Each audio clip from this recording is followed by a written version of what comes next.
This spectacular era was both a moment in Mendon time and a moment in American time.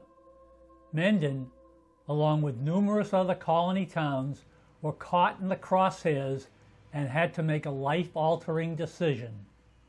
She didn't back down. A declaration, a bold statement for liberty, was needed, and she obliged. But where to begin? Where to start? How does one tell the story of this awesome period and of this magnificent document? How can anyone possibly capture its marvelous essence, do justice to it? And how does one dare to consider that people in the little old town of Mendon had anything to do with it? Before we get started, let's first ponder for a few minutes the Declaration. What comes to your mind when you are asked to consider it? As you're contemplating it, let's do a 5-minute recap, a refresher course, if you will. We may have forgotten a few things over the years, since our history has been recently under attack and removed from under our noses. First, let me ask you a simple question. The Declaration begins with the well-known phrase starting with a big capital letter W. Does anyone know that phrase? Anyone? Anyone? No, it's not "we the people." That's our Constitution. The Declaration starts with, "when in the course of human events." Did I get you with that one? Probably not. I hope not. Now, let's all please sit back and relax for 5 minutes. You probably talk about the Declaration of Independence on a daily basis. I mean, who doesn't, right? Okay, maybe not, but seriously, have you ever really just thought about what the Declaration of Independence actually is? I mean, have you ever just thought what it even says and why it was written? Or do you still think that the Declaration starts out with 7 years ago? Because it doesn't. It's really important that we understand the Declaration because it tells us why we have a nation. It's the spirit of our country, and more importantly, it's the spirit of our Constitution. So, if we really want to interpret the Constitution correctly, we must first understand the Declaration. If you'll stick with me for like 5 minutes, we're going to go through the Declaration and give you a basic understanding of what it is and what it says. So, enough rambling, let's do this.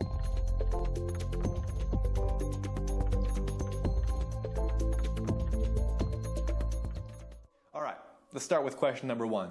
What is the Declaration of Independence?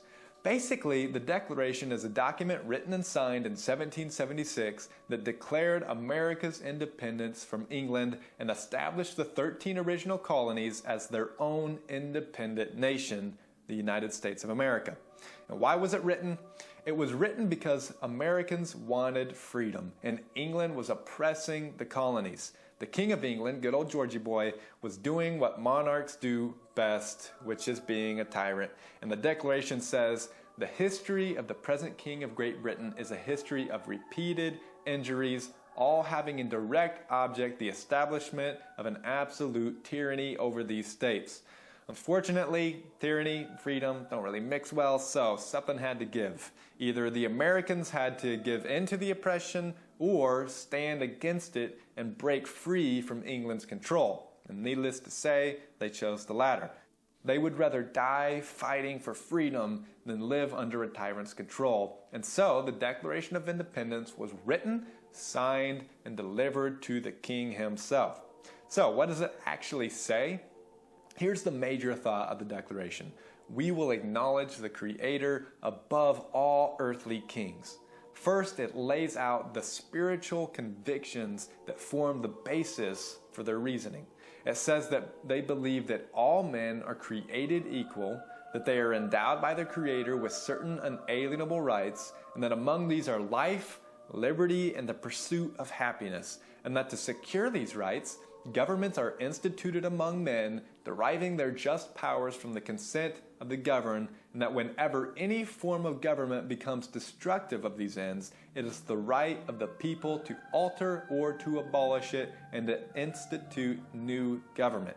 So it really lays out 5 incredibly profound principles that lay the foundation for their opposition to tyranny. Number 1, all men are created equal. Number 2, our rights come from God.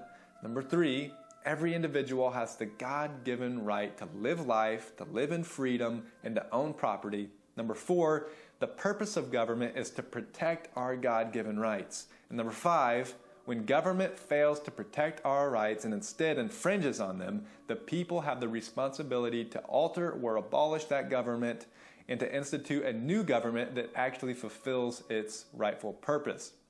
So then it goes on to say, the King of England has overstepped his God-given authority, he's being a tyrant, and because of this, we have the responsibility to oppose him, and we choose to establish ourselves as an independent nation free from England's control.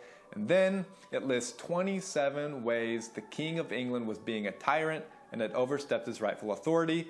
And that's really the bulk of the Declaration of Independence. And then after listing those grievances, it ends by saying, we've done everything we could to avoid war, to avoid declaring our independence, but England is unwilling to cooperate, continues to oppress us, and we are therefore forced to declare our independence and are prepared to do whatever is necessary to defend our independence as a free nation. Okay, so after that brief refresher, we now all understand what was behind this document. That's all well and good that the colonies declared their rights and demanded liberty. But what were the reasons for all this hullabaloo? What brought them to that conclusion?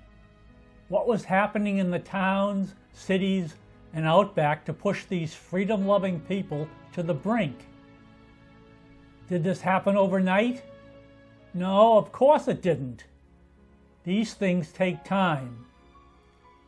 Let's quickly review the circumstances of the late 1750s, 1760s, and early 1770s to gain some perspective.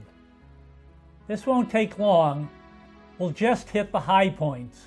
The French and Indian War concluded in 1763, and King George III, that is, Georgie Boy, then told the colonies to stay out of the western settlements. For those that were already out there, return east as fast as possible so as to ease tensions with the Native Americans. In 1764, the Sugar Act was instituted, increasing duties on sugar, coffee, textiles, wine, dye, etc., in order to pay for the war and to run the colonies. I'm told by some Mendon old-timers that it was probably the prohibition of imported foreign rum and French wines that blew the top off of that scam. You'll remember how Mendon's town fathers had to entice Mendon residents to get on with the building of their fourth meeting house back in the 1730s by bringing in a barrel of rum, don't you? 1764 through 1766 were busy years for Great Britain's political elites as they repeatedly rammed home their measures and acts controlling trade, currency, and laws. Then they dared to institute their first direct tax on the colonies, the Stamp Act, to help pay for the British military. That was a big no-no, wasn't it? For the colonists, it was okay to levy local taxes on themselves, but don't you dare take my hard-earned cash without my okay. It seems the more that things change, the more they stay the same, don't they? In addition, the Brits demanded that the people house and feed the regulars with the enactment of the Quartering Act. Give me a break. It's not like family relatives just visiting over Christmas and merely overstaying their welcome.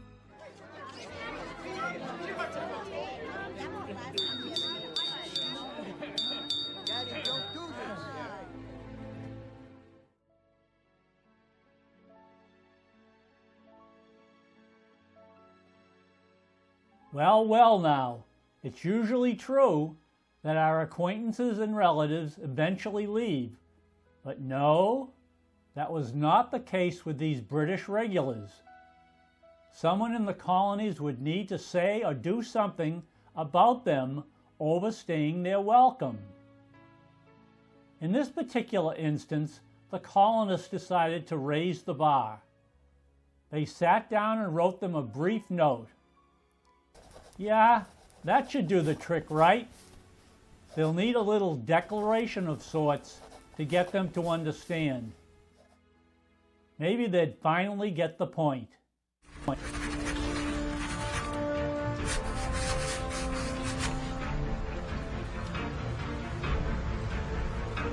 Sure you wrote it big enough? Yes, old King George should be able to see that.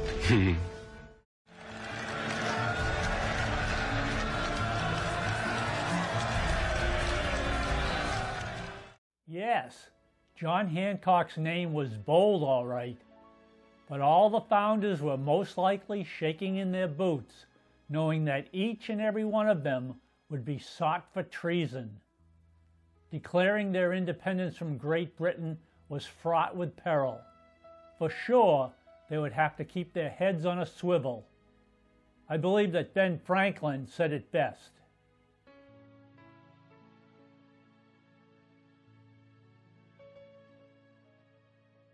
None of the delegates at the Continental Congress were paying attention to the speaker. Everyone was talking about the resolution that one of the delegates from Virginia, Richard Henry Lee, had introduced earlier in the day. Lee's resolution had stated that these united colonies are, and of right, ought to be free and independent states. All political connection between them and Great Britain is, and ought to be, totally dissolved. We can't do that. If we lose the war, the king will hang us. Or worse. How else will he take us seriously? We have to take the risk. Parliament will have a fit!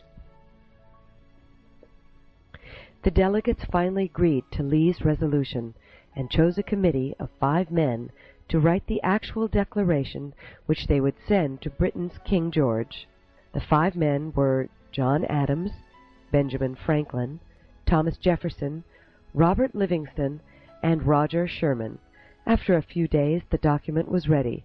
The Continental Congress passed the document, and the delegates prepared to sign it. Someone began to read the declaration out loud. We hold these truths to be self-evident, that all men are created equal. We, therefore, the representatives of the United States of America, do solemnly publish and declare that these united colonies are free and independent states, that they are absolved from all allegiance to the British Crown, and that all political connection be totally dissolved. For the purpose of this declaration, we mutually pledge to each other our lives, our fortunes, and our sacred honor. No one wanted to sign the declaration first. Benjamin Harrison of Virginia tried to make a joke, but no one laughed. All the delegates were thinking about the gruesome way in which Britain executed traitors. Finally, Benjamin Franklin spoke. Gentlemen, I understand your concerns about signing this declaration. I, too, am afraid of the consequences of this bold step we are taking. But one thing I know. We must all hang together, or, most assuredly, we shall all hang separately. The delegates looked at each other, afraid to move, until John Hancock walked up to the table on which the declaration lay. Silently, he took a pen, dipped it in ink, and signed his name in large letters. His hand was shaking when he put the pen down, but he was smiling. The United States of America had declared itself into reality.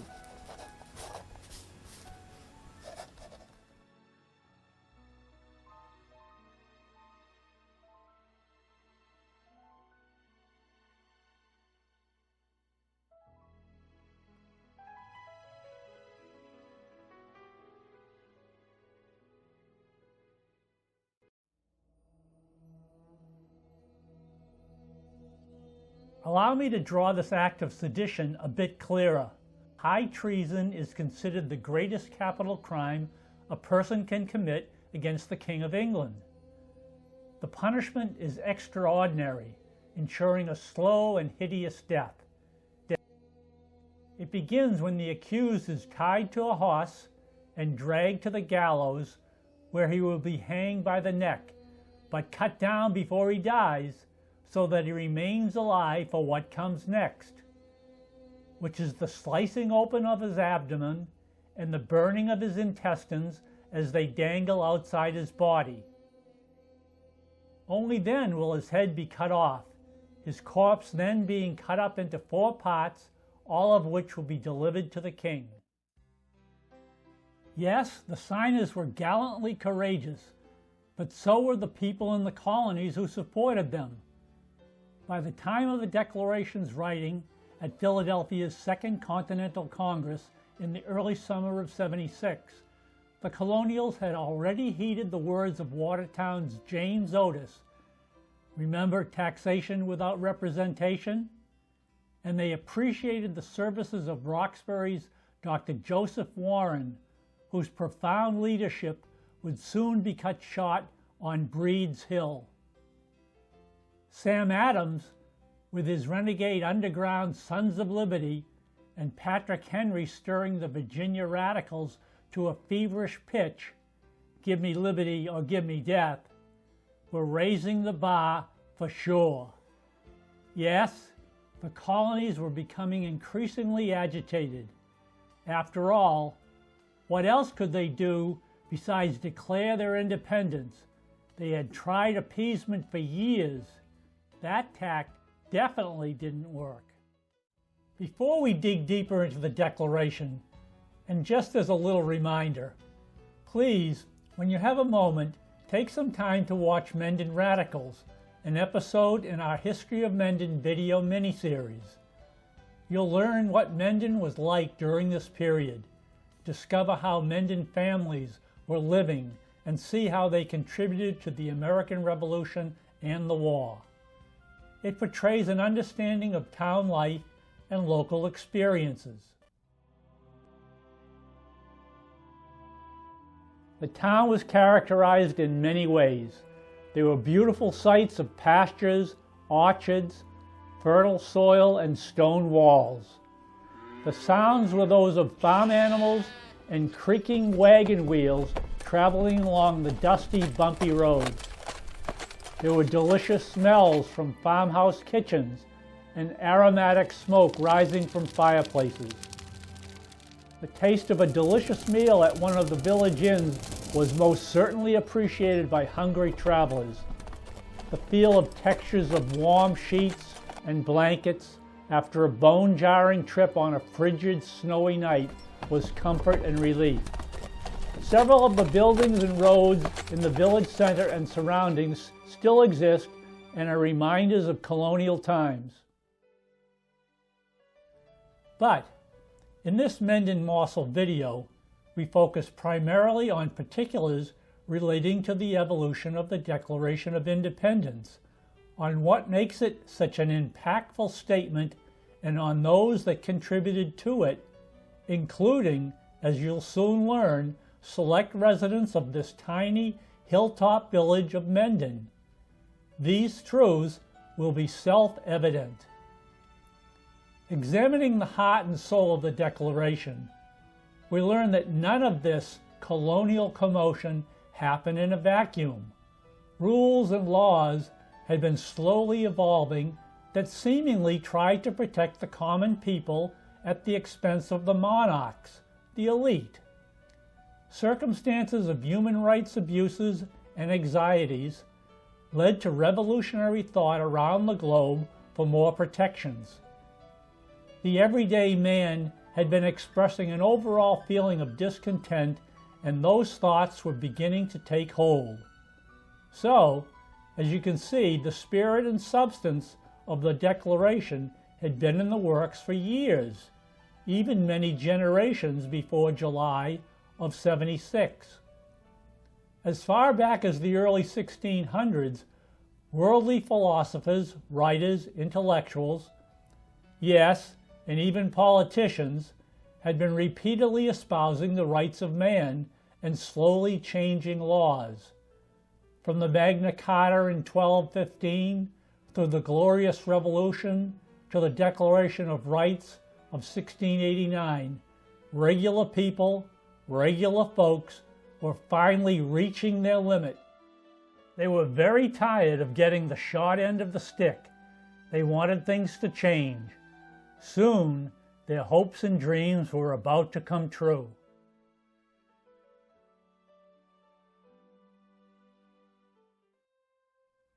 By linking this growing global spirit of universal human rights with that of the colonial grievances, you can easily see how a perfect storm was building. All you needed was some perfectly placed puzzle pieces to anticipate this upcoming, bold confrontation. But before we jump into the meat of this episode, we implore all of you to help us with some probing research. This episode will be different than other Mend and Morsel episodes in that we'll need each of you to don your thinking caps and become sleuths in the mold of Columbo or Jessica Fletcher. Yes, based upon knowing each of you through the years, we believe that all of you seem to have similar investigative talents as our most genius detective, the inimitable Inspector Jacques Clouseau. You'll need his qualities to come to the correct conclusion of our upcoming thesis, and we believe that you all have similar mental dexterity as his to do this.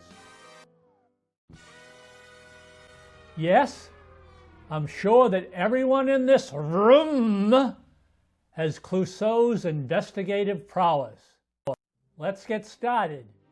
But instead of investigating a murder, we will examine a birth, the birth of a nation. Now, some of you are probably sitting back saying to yourselves, no way did Mendon people contribute measurably to this colonial upheaval and specifically to the Declaration itself. Sure, you're thinking, we did our part by joining the cause and contributing blood and treasure like so many other towns, but was there really something special that Mendon did?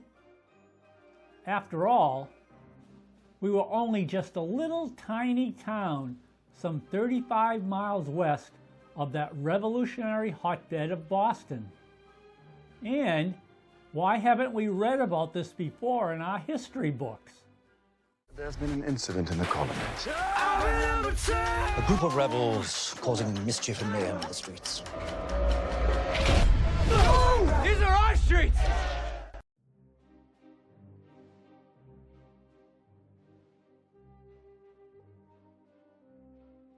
Aha! We now offer documented facts to prove yes, Mendon was really, really important, but you will be the deciders. Don't just take our word about it. Allow a couple of very important colonial contributors to tell you in their own words. Our founders John Adams and Thomas Jefferson were deeply involved with the details of this document. We can all agree on that one, right? You'll remember how these two were patriots during the Revolution and the war, and then they became extreme political enemies during their terms as presidents. But then, as age and time mellows, these two became the best of pen pal friends during their elderly years, incessantly writing to each other until they each passed on that same day on July 4th, 1826, exactly 50 years to the day of the presentation of our Declaration. Wow! Momentous Revolutionary period events and their timelines are illuminating to our investigation. Let's examine them. On June 11, 1776, the Second Continental Congress selected 5 men for a Declaration of Independence drafting committee. They chose Jefferson to draft it. Actually, they had initially picked Richard Henry Lee from Virginia, since Lee had written the Lee Resolution that espoused independence earlier and had presented it to the Congress. But he was already the chairman of another committee. He felt too much pressure for both jobs. In addition, he soon needed to leave Congress to attend to his sick wife back home. Jefferson was then chosen as the chair of the Committee of 5, as well as the draft person of the Declaration. He removed himself from the halls of Congress for a couple of weeks, actually 17 days, to concentrate on the task at hand. Jefferson was living at the 3-story home of Jacob Graff, a well-positioned brick mason whose house was just down the street from the halls of Congress. Jefferson had rented the full 2nd story for himself and his entire household staff. There, he would rely on his intellect and his vast personal knowledge of philosophical writings espousing human rights issues, i.e., the Enlightenment. He also called upon more recent words and phrases spawned from the emotional fervor in the 13 colonies. Plus, he had a few books and pamphlets that were available at the time, along with a copy of George Mason's Virginia Declaration of Rights and the Virginia Constitution, which Jefferson had written himself. So he went to work. Fastidious as he was, he created his draft in only 2 or 3 days. Boy, that's fast. Was Google available back then? By the way, when you've got the time, we ask you to read some of the back and forth between our founding fathers during that exciting yet perilous time. You'll find it very enlightening and sometimes a real hoot. Returning to the elderly Adams and Jefferson and their late-in-life letters for a moment, we learn of an 1819 correspondence from Adams to Jefferson, where Adams writes of what has recently become known to him through a recent newspaper article. The subject would eventually become known as the Mecklenburg Controversy. Adams writes, I quote, "May I enclose for you one of the greatest curiosities and one of the deepest mysteries that ever occurred to me." Adams proceeds to inform Jefferson that the Raleigh, North Carolina Register newspaper was touting a document entitled the Mecklenburg Resolution, which consisted of Declaration of Independence-like phrases purported to be written well before Jefferson's declaration in June of '76. In essence, Adams was asking, what's up with that? Adams went on to write, I quote, "If I had possessed these resolutions at our Congress, I would have made the halls of Congress echo and re-echo with them." In the same letter, he also dumped on Thomas Paine's common sense, calling Paine's work a poor, ignorant, malicious, short-sighted, crapulous mass. Ouch! In a July 1819 return letter from Jefferson to Adams, Jefferson writes that the Mecklenburg resolutions were spurious, going further by writing, I quote, "For the present, I must be an unbeliever of this apocryphal gospel." As time went on, other key patriots were brought into the written conversations. Reading these letters gives interested historians exhilaration and keen insight, hence our continued investigation. Let's recap. We see these two elderly patriots in 1819 conjecturing on incidents that occurred during the spring of 1775, only about 1 year earlier than the writing of Jefferson's declaration in June of '76. But today, What if we could not only conjecture, but also prove that these declaratory thoughts, words, and phrases were actually formally delineated, documented, and published in Menden into a series of precisely worded resolves? And who did this? It was accomplished by Menden residents, primarily Joseph Dorr Jr. and Edward Rawson. And when did this occur? It was accomplished over 3¼ years earlier. Yes, that's right, way back in the winter of 1773, 39 months before the writing of Jefferson's Declaration. Would you buy it?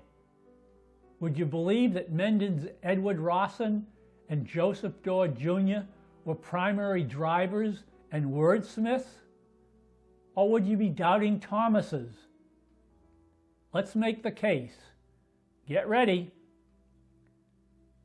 But before we reveal these details, we need to state here that none of what we are about to present to you should diminish the efforts, the words, and the deeds of all the freedom-seeking patriots throughout the 13 colonies. For example, everyone here knows of the Midnight Riders Paul Revere, William Dawes, and especially Ebenezer Dorr, who, being the cousin of Menden's own Joseph Dorr Jr., rode the route towards Menden. But who remembers legendary Captain James Jack, who 1 month after the shot heard round the world, evaded British regulars and spying Tories on his ride from Charlottetown, North Carolina, to deliver the Mecklenburg Declaration to the Continental Congress in Philadelphia? Stepping back in time once again, we see that pertinent events during 1770, 1771, and 1772 gives us more background for our investigation. Remember, this is 5 to 6 years prior to Jefferson's Declaration, not just 13 months earlier, as was the case for the Mecklenburg controversy. As far as the British government was concerned, what they had seen happen was a total defiance of the authority of the British state, not in some frontier backwoods area, but a total defiance of the authority of the British state in Boston. How could they deal with that? They could either have let things be, and there were some people who said that may be the way to do it. You know, the Americans are wrong, let it be. That's what I would have advised them to do. The 1770 colonies, with a population of 2,210,000, were in the thick of revolutionary thought, what with the Boston Massacre in March and the trial later in October. Earlier that year, in April, the Townshend Acts were repealed on imports, except for tea. We remember how that worked out, don't we?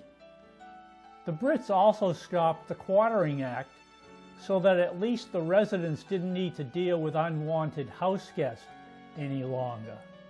Finally. 48-year-old Sam Adams, always the incessant activist, busied himself with meetings, newspaper articles, letters, and writings nurturing separation philosophy while at the same time dealing with his own personal sorrow. His 36-year-old wife Elizabeth, having just suffered a miscarriage, still assisted him in his work as best she could.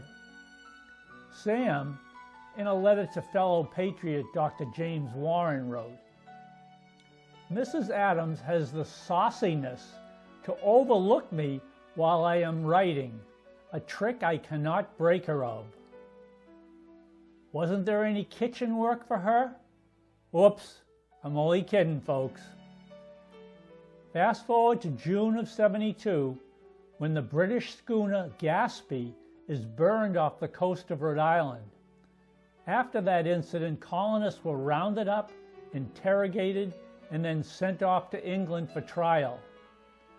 We'll revisit the Gaspee affair in a bit, as Menden was also somewhat involved in that inquiry.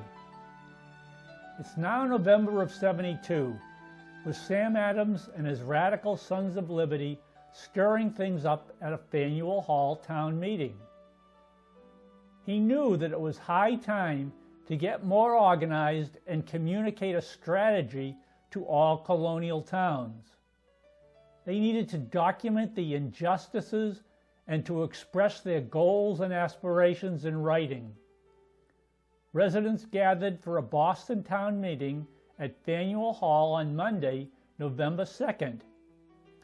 Town meetings bounced between Faneuil Hall and the Old South Meeting House back then, depending on the crowd size. Old Southie was a much larger venue. Adams moved that a committee of correspondence be established and that a subcommittee be formed to document and publish their rights in the form of a pamphlet which would be delivered to all colonial towns. It was unanimously approved. As a side note, Adams was not above stacking town meetings with Whig sympathizers of the cause such as Dr. Warren, Josiah Quincy, etc. Sounds like dirty pool to me, something that Mendon residents would never consider, right? It also makes me think that it wouldn't be a stretch for Adams's friends Edward Rawson and Joseph Dorr Jr. to have been a contributor to his writing of The Rights of the Colonists, the document that Adams primarily drafted himself for distribution to the towns. By the way, where was email, Facebook, Twitter, and Instagram when you really needed them? Instead, the rebels were faced with laborious print type and printing presses, followed by postings, mail riders, and stagecoach deliveries. Yet, there was still word of mouth back then. In other words, people speaking to each other at town meetings, town watering holes, and even at family meals. Families talking to each other at family meals. What a novel idea. Pamphlets were quickly distributed to the colonies, including Mendon, only 35 miles southwest of that boiling cauldron in Beantown. Now, before we proceed to build the case for Mendon's contribution to the words of the Declaration of Independence, we will do the following. To assist us in our investigation and eventual verdict, it is necessary to call upon the judiciary. We will then finish the case presentation facts, followed by bulletized closing arguments. After the case is presented, the judge will ask the jury to deliberate. They deliberate and then return with a verdict. The verdict is in favor of Mendon's contribution. We then ask the jury to perform the standard Mendon celebratory cheer. Dilly dilly. Dilly dilly. Dilly dilly. Dilly dilly. Here's to the friends you can always count on. We then announce that all those jury members that voted in the negative will now be led into the pit of misery. Please follow Sir Brad. He's going to give you a private tour of the pit of misery. I'm sorry, what? Pit of misery. Dilly dilly. Dilly dilly. Here's our case in a nutshell. A preponderance of evidence on facts, circumstances, and relationships will illuminate the outcome. That Mendon, in the form of her convictions, her residence, and her 19 resolves, were critically and seriously influential to the authors of the Declaration of Independence. If adjudicated in the affirmative, then Mendon residents, and more specifically her leaders, Joseph Dorr Jr. and Edward Rawson, will be so recognized for their contribution to America's founding document. Historians, authors, and scholars have ascertained the forthcoming truths. We simply present them to you for judgment. Earlier, You were briefed on the national and global background preceding and during the period, which, when combined with the glue of the following details, will lead you to the correct finding. We begin.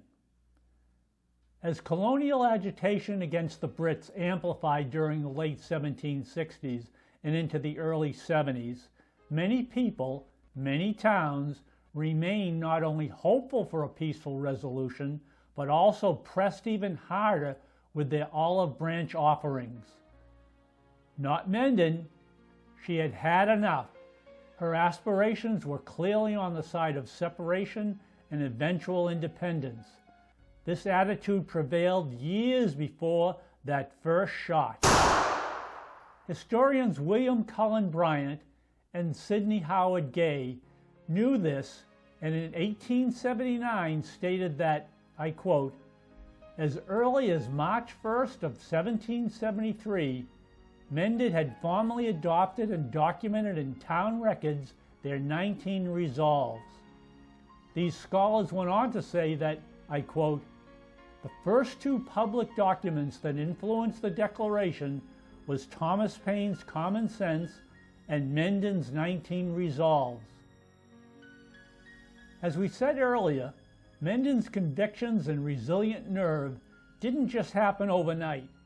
Family relationships and interconnections with the radical hotbed some 35 miles east existed for years. This might be a good time to reveal interesting family associations between well-known freedom-seeking patriots from Boston. No, not our famous Brady and Belichick-led patriots. Instead, it was relationships with the radicals from the little town of Mendon. Ties that were bloodline strong and are so inspiring. These connections were deep-rooted in Mendon and unquestionably stoked the fires of free expression. They have, for the most part heretofore, been underreported. The layers of these onions are still being peeled back to this very day. Let's picture for ourselves past family visits to cousins, aunts, and uncles in our own childhood and early adulthood. It didn't matter if they lived in town or in nearby communities. We loved our get-togethers. We remember during these gatherings how strong family bonds were established that became learning experiences and lifelong sharing relationships. Certainly, these visits had much to do with our own personal styles, our attitudes, and our value systems. Don't you agree? Well, the same can be said for the Adams family. It started way back, well before John and Sam, when their grandfather, Joseph Adams Jr., married Mary Chapin, daughter of Mendon's Josiah Chapin. Josiah's farm was just east of 21 North Avenue, a bit closer to Muddy Brook. 21 North Avenue was the latest site of Sky Farm and is currently the lovely home of Debbie and Jim McDonald. Metcalfe's Annals tells us how, in 1682, Josiah was granted 80 acres on the easterly side of Muddy Brook if he would build and run a sawmill on it, and of course he did. The town of Mendon also requested that Josiah help construct Mendon's third meeting house in 1690 on the site of Founders Park. That he also did. John Adams' father, Deacon John Adams, was brother to Josiah Adams, who married Bethia, daughter of Samuel and Hannah Darling Thompson of Mendon. We can see that the Adams-Mendon connection was certainly deep-seated. Moving forward to the 1750s, don't forget, John Adams, after graduating from Harvard, took the position of schoolmaster in Worcester and served his legal apprenticeship under attorney James Putnam of Worcester during the mid-1750s. Certainly, many visits and sleepovers with Mendon, Medway, Medfield, and Dedham relatives occurred during John's back and forth during this formative period for him. You can bet your bottom dollar that Mendon's leaders Joseph Dorr Jr. and Edward Rawson were also involved, since they lived a stone's throw away just up North Avenue at 59 and 73. Just imagine the many coach rides back and forth on the Dedham Turnpike, reaching the junction of Middle Post Road and North Avenue, and being able to turn left or right to visit with Dorr, Rawson, and many of his own relatives, Mendon's own Sons of Liberty. It's so easy to picture them walking down or riding down North Avenue to have a couple of pints at Amidon Tavern, built by Ichabod Amidon in 1745. Ichabod's son Philip was another Mendon Son of Liberty, and all of them together would certainly have conversed about the conflicts of the day. John Adams was an avid note-taker. His diaries give us wonderful insight. Returning to his schoolmaster post in Worcester on Wednesday, November 24, 1755, he writes, I quote, "Set out for Worcester, dined at Dedham, and rode from thence in the rain to Mendon, supped and lodged at Josiah Adams's. Next day, the 25th, Thursday, rode to Uxbridge, tarried at my uncle Webb's, and lodged with Mr. Nathan Webb." Boy, birds of a feather undoubtedly flock together. And where was Josiah Adams' farmstead, you ask? It was located at the site of present-day 68 North Avenue, where Adamses would live for decades. Currently the lovely home of Jane and Steve Bigda on the corner of North and Northbridge Roads. So, what did these Adams and Mendon family relationships have to do with the Declaration, you ask? Stay tuned as we build our case. As early as 1765, Mendon had fully committed to and documented in town records that they, quote, would not comply with the Stamp Act, and that at the same town meeting voted to elect a representative to serve at the General Court with regard to that Stamp Act. Who was that representative? It was none other than Joseph Dorr Jr., the son of Mendon's fourth settled minister. Jr.'s leadership and family values, oratory and writing skills were certainly honed by his father, who served as Mendon's pastor for many decades. In a minute, we will start to link local bonds to Boston's radical Sons of Liberty and eventually to Thomas Jefferson himself. Up to this point, we have woven a backdrop of philosophical thought, political circumstance, and evolving agitation into our developing tapestry. By exploring the Mendon, Dorr, Rawson, Sam and John Adams family connections, we have established relationships that are well beyond casual and that will soon explode on the national scene. Now we need to draw these factual underpinnings into a more contracted time frame, into a more convincing web, one that reinforces our thesis. Our next step is to critically examine the time period of colonial actions from late 1772 through midsummer of 1776. This allows us to tighten the screws on our search for the truth, further illustrating Mendon's significant impact on our Declaration. Arguments will become even more persuasive to you, the jury.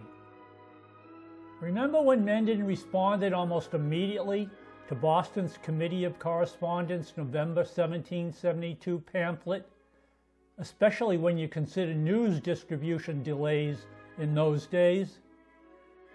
With their well-constructed and concise 19 resolves, Mendon townfolk voted and approved their revolutionary desires by March of 73. Yes, Mendon had conceived, documented, and published, and then even returned their resolve to Boston's Committee of Correspondence in less than 4 months' time. Certain of these concise and prominent words and phrases would eventually show up some 3 years later in the Declaration. These published Mendon resolves were undoubtedly spread and read throughout the colonies in short order during the next 3 years. They certainly inspired other colonial towns towards their own revolutionary meetings and expressions. Please take note once again, this was only the spring of '73, many months and even many years before the writing of our Declaration. Plenty of time to get the word out. So, how did Mendon's resolve spread throughout the colonies all the way to the First and Second Continental Congresses, you ask? Here's how. 1773, 74, and 75 were very busy years for the colonial rebels. A crescendo of agitation and retaliation was blossoming throughout the colonies, with countless meetings and congresses organizing against the acts, the mandates, the inconveniences, and the taxes imposed on them. These difficulties were now hitting the everyday colonist harder and harder. Each town decided to respond in their own unique way. Resolved, therefore, that the General Assembly of this colony have the only and sole exclusive right and power to lay taxes and impositions upon the inhabitants of this colony. That the taxation of the people by themselves or by persons chosen by themselves to represent them, who know only what taxes the people can bear. Resolved. Any person heard speaking to the contrary shall be considered an enemy of the colony. Certainly strong leadership was required. Tough strategy and tactics needed to be articulated, documented, published, and distributed, and fast.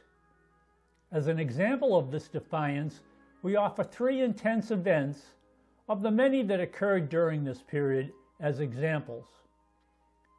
The Worcester County Convention of late summer 1774, also known as the Worcester Revolution, the Suffolk Resolves, and the First Continental Congress in Philadelphia, starting later that year, were immense events that challenged rebellious leaders to step up and be bold, both in word and deed. We all know of their sacrifices, leaving their families and livelihood for weeks, months at a time, to discuss the pros and cons of separation, its true meaning, and how, heaven forbid, to prepare for war and to execute it if need be. Remember our discussion about high treason? The patriot colonists, both moderate and radical, that attended and led these conventions and congresses, took copious notes, documenting their ideas, goals, aspirations, and action items over and over and over again. They needed to get it right, just perfect. I can hear them now with their loud, demanding cries of, "More ink, please, and hurry." Oh, to be the local ink vendor at that time. What a business that must have been. Certainly, Mendon's own documented and published 19 resolves circulated through these conventions as patriotic trailblazers established an early form of American legislation throughout the colonies. At these conventions, the principals formally documented and dealt with the acts, mandates, and taxes that were targeted on them. During the late summer and early fall of '74, the Suffolk Resolves came to be. Meetings and arguments formulated legislation-like resolutions that were near and dear to Mendon. You'll note that Suffolk County back then stretched from Boston in the east to Bellingham to the west. Mendon having relocated in 1731 to Worcester County. Nevertheless, Mendon relationships certainly contributed to the essence of those Suffolk resolves, which were soon to be carried to the First Continental Congress later in 74 by Paul Revere himself. Yale history professor Joanne Freeman tells us that our locale was one of the boiling hotbeds that fueled independence. Yes, our local leaders were definitely doing their part.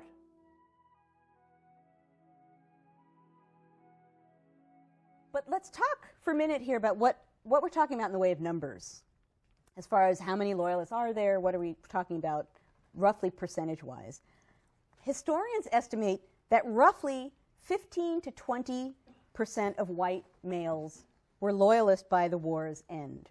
And in this sense, when I'm using the word loyalist here, I'm actually meaning people who did something overt to support the crown during the Revolution, like signing addresses, bearing arms against the Continental troops, doing business with the British Army, seeking military protection from the British Army, or going into exile.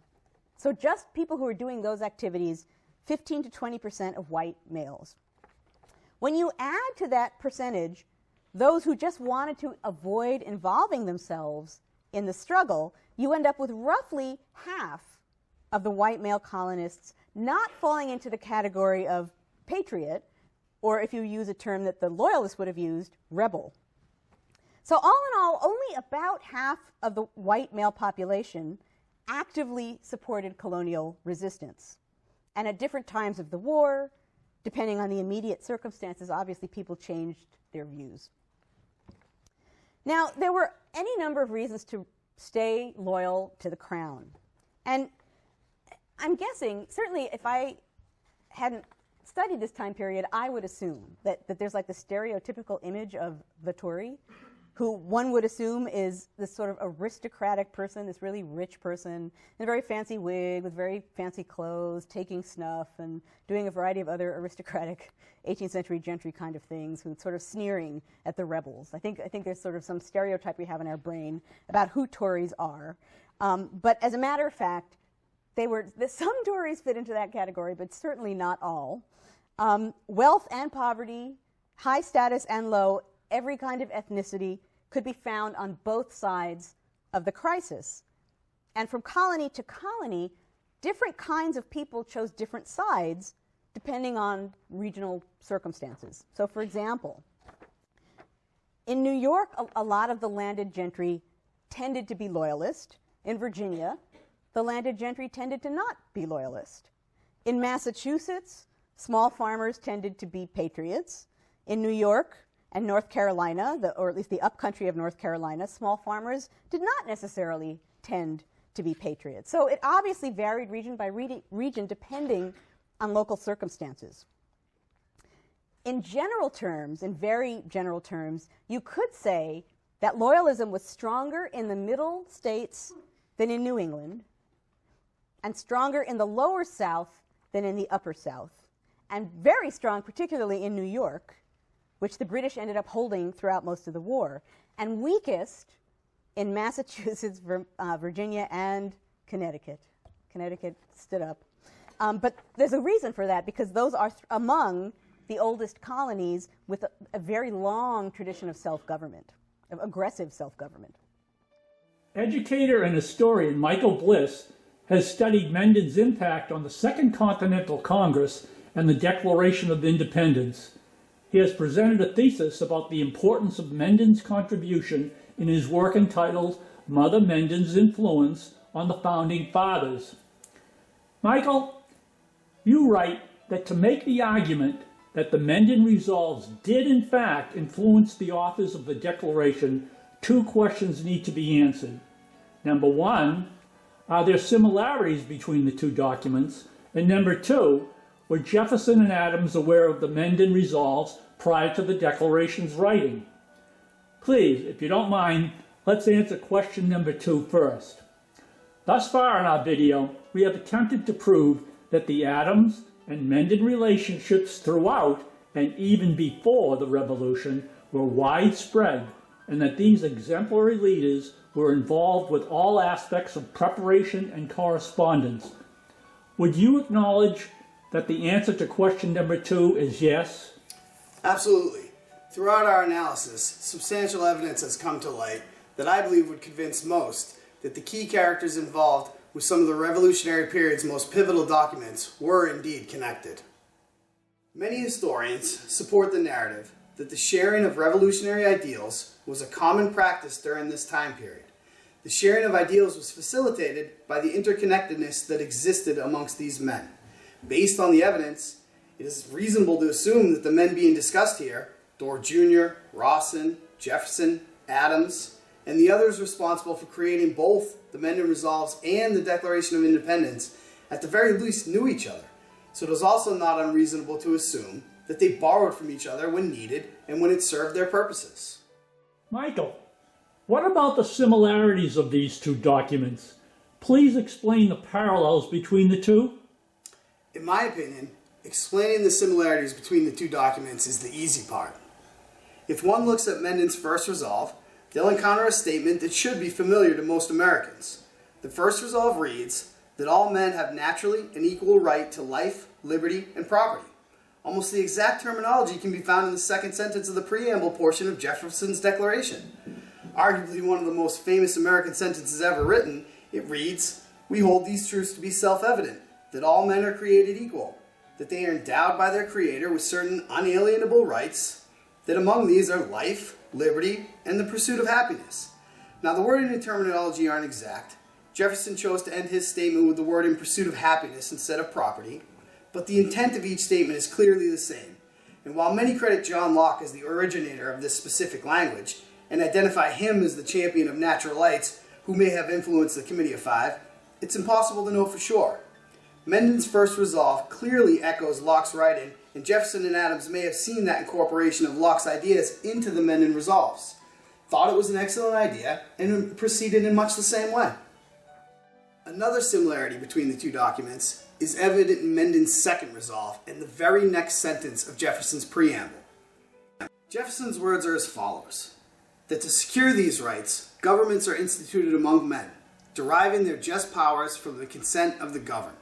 Menden's second resolve covers the same type of narrative provided by Jefferson, in that governments are only just with the consent of the people in which they are meant to preside over. Menden's second resolve reads as follows: that all just and lawful government must necessarily originate in the free consent of the people. These two similar statements were meant to crystallize colonial beliefs that British Parliament legislating colonial affairs without consent was not only unlawful, it was unjust. Again, while the wording between the two sentences is not exact, they are meant to serve the same purpose. Also, their proximity to each other in their respective documents is strikingly similar, and serves as further evidence that the two documents are indeed related. A third obvious similarity between the two documents is the author's inclusion of the word unalienable as it relates to the rights of men. The term unalienable seems like a unique word choice to describe the natural rights of men, but the term was a common one to colonists given its universal use in London and the colonies. During my research, I conducted a search of America's historical newspaper databases to determine just how common a term unalienable was during the Revolutionary period. What I found was that it existed, and it was used, but it did not seem to be people's first choice when describing human rights. The fact that the authors selected this specific word to describe essentially the same thing, given all the other similarities that exist between the two documents, it's hard for me to imagine that this was merely a coincidence. Again, in my opinion, once the two documents are examined, keeping in mind all of the connections already covered that existed between all of the key characters involved with the document's creation, the similarities between the two become clear, and the notion that the Menden Resolves and their authors somehow influenced Jefferson, Adams, and the other members of the Committee of Five becomes almost undeniable. Again, in my opinion, the similarities that exist between the two are too strikingly obvious to be considered coincidence. You know, Mike, it's not just local analysts who have speculated about the Menden influence on our Declaration. Historians and authors have speculated through the years about who said what, who wrote what, when, and why. To me, an important consideration about how the Declaration's exact wording and intent evolved has a lot to do with writing style and how to make the Declaration a concise yet effective statement for independence. Do you agree? I agree.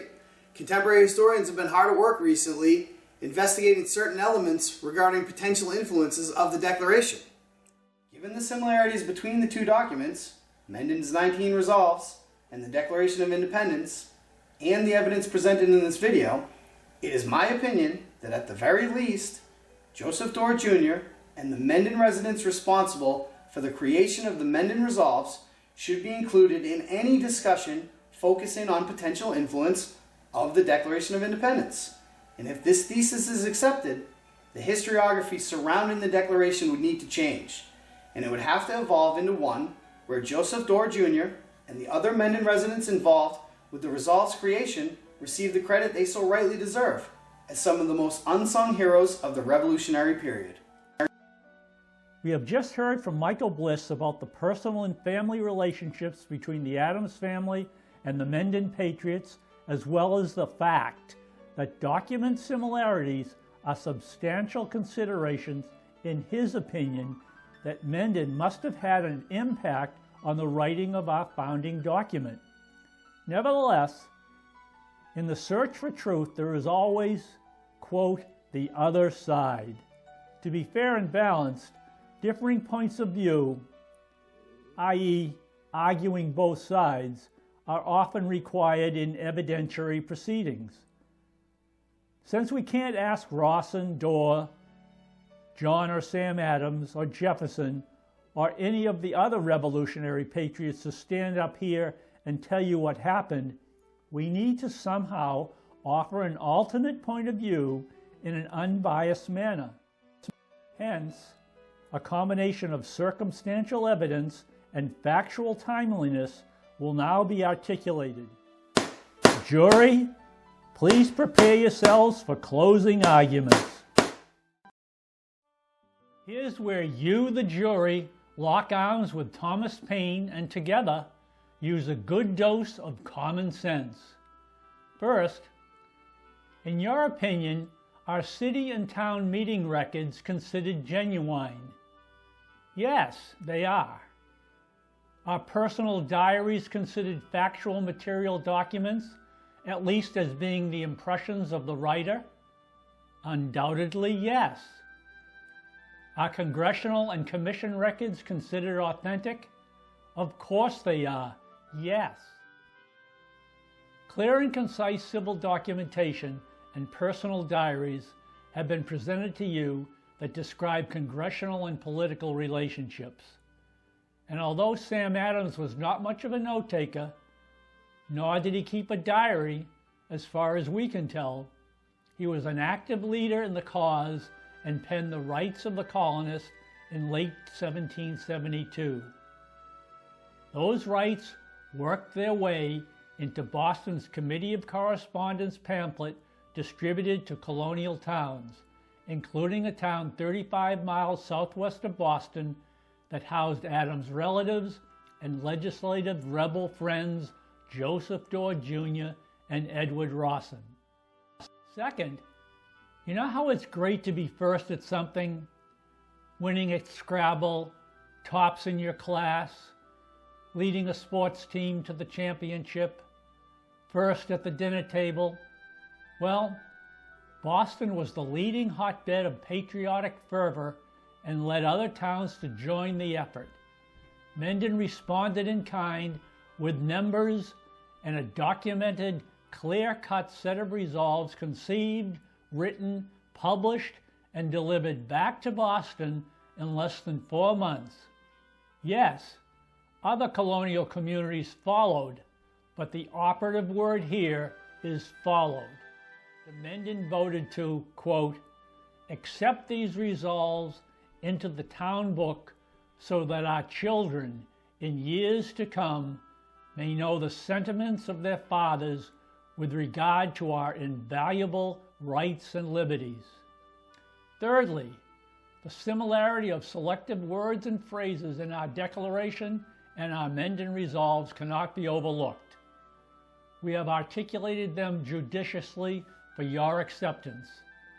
Yes, Writing is an art form, and at times utilizes available historical facts, words, and phrases to enhance the piece, and the author puzzles these together for the occasion. On this colossal occasion, Jefferson, the Committee of Five, and the Second Continental Congress undoubtedly had the wherewithal to do just that.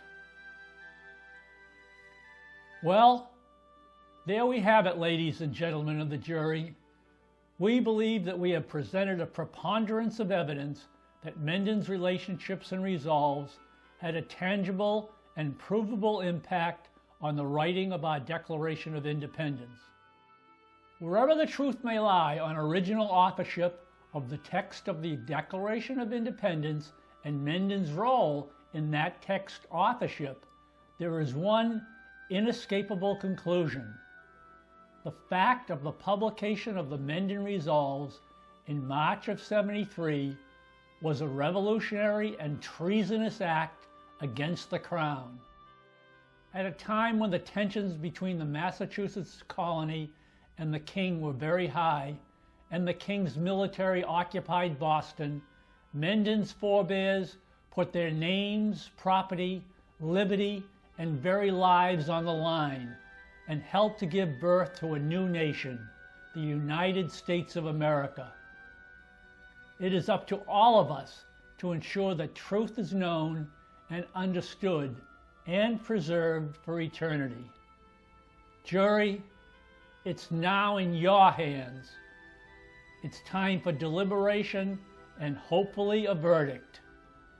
Heaven forbid that we have a hung jury. Will it be dilly-dilly or the pit of misery? Dilly-dilly. Dilly-dilly.